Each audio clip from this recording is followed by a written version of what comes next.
Students, the focus of this video is going to be how to simplify radicals. So let's begin. First thing to know about radicals is a little bit of vocabulary. You got your radical symbol, this little bar here, that's called a vinculum, which is a pretty fun word to say, and the value underneath the vinculum is referred to as the radicand. That's what I'm going to be referring to it as, because that's what it's called. So say your teacher gives you something like the square root of 16.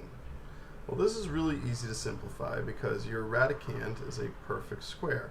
So you just take the square root of it, and you can use your calculator if you don't have it memorized, but you should have this memorized. This is pretty easy, and you're going to get that the square root of 16 is 4.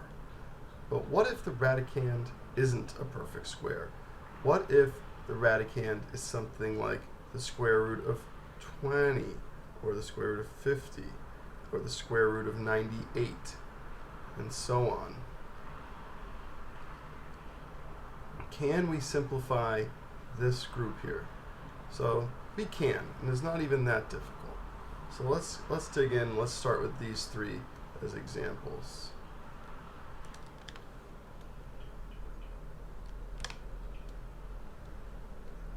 Let's take root 20 here. Let's start with that.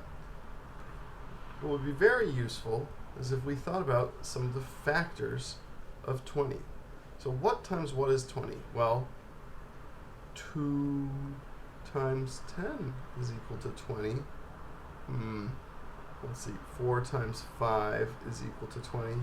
Oh, and I guess 20 times 1 is equal to 20. We are most interested in this one right here. And that's because of the 4. 4 is a perfect square. So let's use that information, that knowledge, and let's see if we can break this down. So we could restate the square root of 20 as the square root of 4 times the square root of 5. This is exactly equal to the square root of 20. We can take the square root of 4. The square root of 4 is 2. We can't take the square root of 5 because 5 is a prime number. And we can't take the square root of 5 because 5 isn't a perfect square. So we just leave it. And now we're done. Root 20 simplifies to 2 root 5. Let's do another one. Let's do the square root of 50. We got it right here. Okay. Again, it's useful to think of some factors of 50. I'm not going to write them out this time because at this point you should know the square factors of 50 pretty readily. And if you don't have it sort of memorized, you could be able to figure it out on the spot pretty fast. So let's try to think of what is the largest perfect square factor of 50. 16, no. 4, well, 4 doesn't work because 4 times 12.5 would be 50. Oh yeah, it's 25.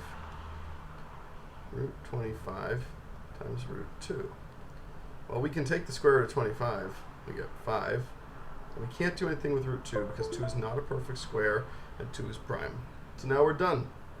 Root 50 simplifies to 5 root 2. Let's do another one. Root 98. Well, this is a little bit harder because 98 is not a number you think a lot about all the time. But again, we can think of its factors and we can try to think of large perfect square factors.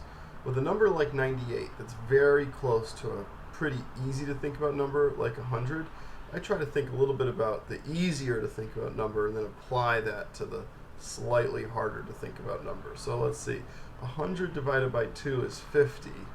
Well, what's 98 divided by 2? Oh, that's 49.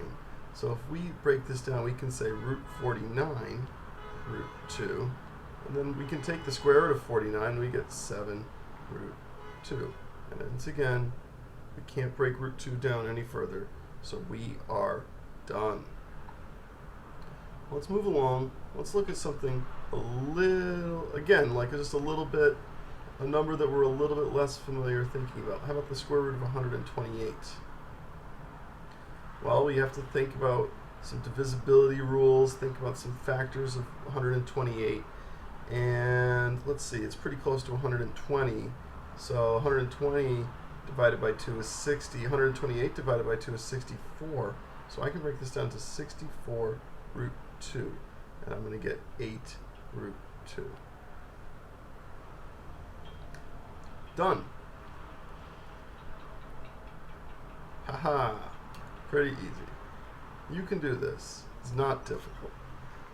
Let's take a look at another one.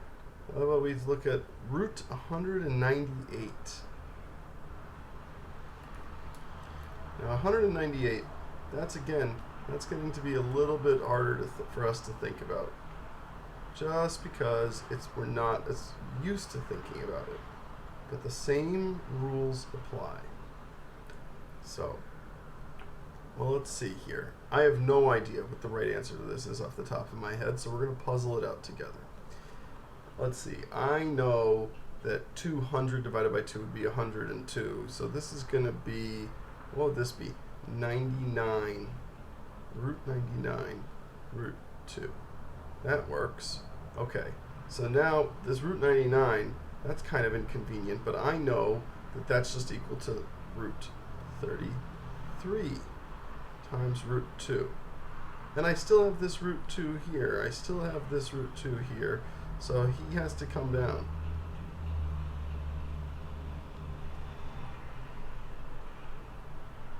Okay, now I've got root 33. Root 2 times root 2. The product of these three values, root 33, root 2, root 2, is equivalent to root 198. Now let's see if there's any more math I can do here. Well, what's root 2 times root 2?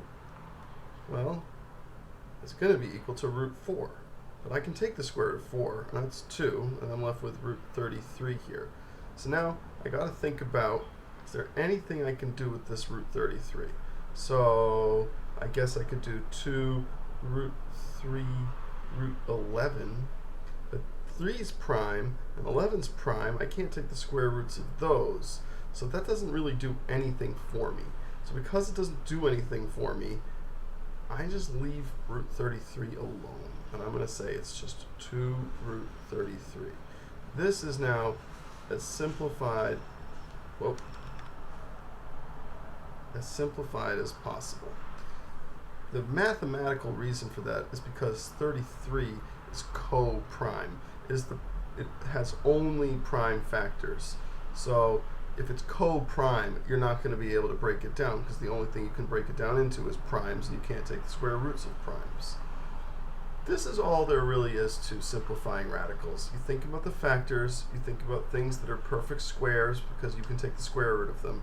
It's more efficient if you can think of the larger perfect squares, or at best, the largest perfect square.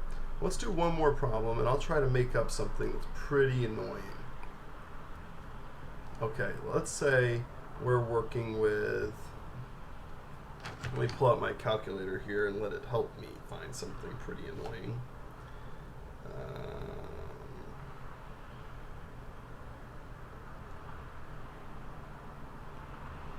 Well, this is taking a while.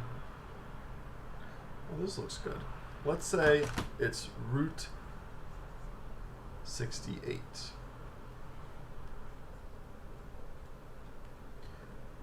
Okay.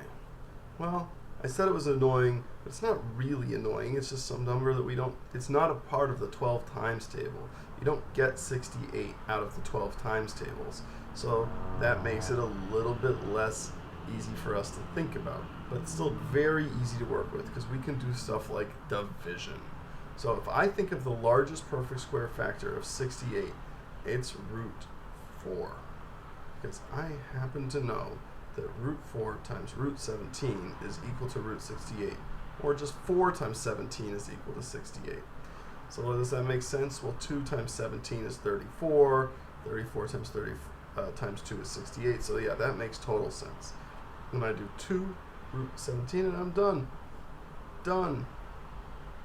Woohoo! Because 17 is prime. It can't be broken down any further. So you just end up leaving it as it is. That's the answer.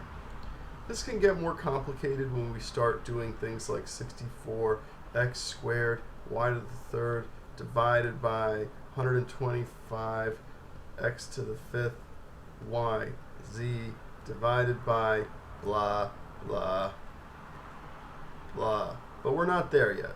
This is not what we're up to yet. We're only looking at the simplification of single integer radicands underneath the radical symbol there.